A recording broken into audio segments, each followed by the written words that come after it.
হাজিরিন সময় খুব একটা বেশি নেই, তবুও আজকে আমাদের মাহফিলে আরও উপস্থিত হয়েছেন সুদূর লন্ডন থেকে, লন্ডনের জনপ্রিয় টিভি চ্যানেল বাংলা টিভি এবং চ্যানেল এসের ম্যানেজিং ডাইরেক্টর বা সিইও জনাব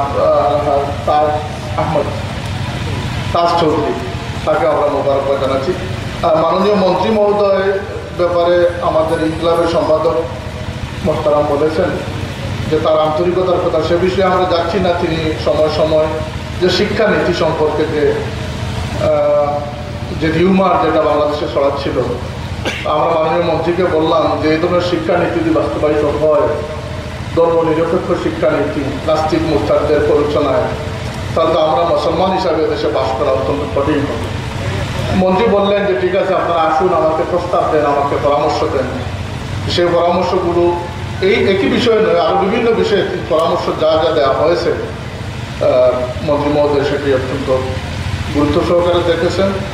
বিশেষ করে ফুলতলি সাহেবুল্লাহ রহমতুল্লাহ আলাইহি মুহিব্বিন মুরিদিনদের বিভিন্ন ক্ষেত্রে তিনি যথেষ্ট আন্তরিকতা দেখিয়েছেন। এখন আপনাদের সামনে বক্তব্য নিয়ে আসছেন গণপ্রজাতন্ত্রী বাংলাদেশ সরকারের মাননীয় শিক্ষামন্ত্রী জনাব নুরুল ইসলাম নাহির সাহেব, এবং আমাদের সিলেটের পুলিশ সুপার মহোদয় এসেছেন। আপনারা ডান পাশে বোধহয় কিছু ফাঁকা জায়গা আছে, আপনারা ডান পাশে যেতে পারেন এবং বসে যান সবাই। আরেকটি বিষয় মাননীয় মন্ত্রী মহোদয়ের দৃষ্টি আকর্ষণ করছি যে বিগত কয়েক বছর আগে শাহজালাল বিশ্ববিদ্যালয়ের নামকরণ নিয়ে একটা বিভ্রান্তি সৃষ্টি হয়েছিল, আমাদের সকলেরই জানা আছে এই বিষয়ে। সেই আন্দোলনে হযরত সাহাবুল্লাহ নেতৃত্ব দিয়েছিলেন এবং সেই নামকরণ থেকে সরকারকে বিরত রাখতে তিনি সক্ষম হয়েছিলেন।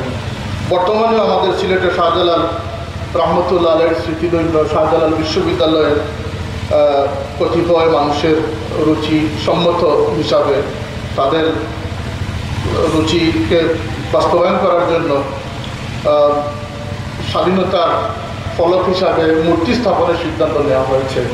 আমরা আজকের এই মহফিল থেকে সাইফুল্লাহ রিসালে সব মহফিল থেকে মাননীয় মন্ত্রী মহোদয়ের কাছে আমাদের আকুল আবেদন যে স্বাধীনতার স্মৃতি হিসাবে যা যা প্রয়োজন আমরা সেটা মুখে ধারণ করা আমাদের জন্য প্রয়োজন।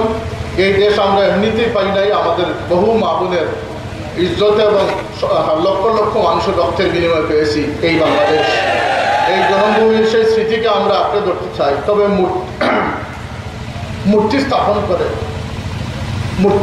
করা মূর্তি পূজার সামিল, ঠিক না? কোনো মূর্তি স্থাপন করে সিলেটের মাটিকে অপবিত্র করার অধিকার সিলেটবাসী কাউকে দেয় না।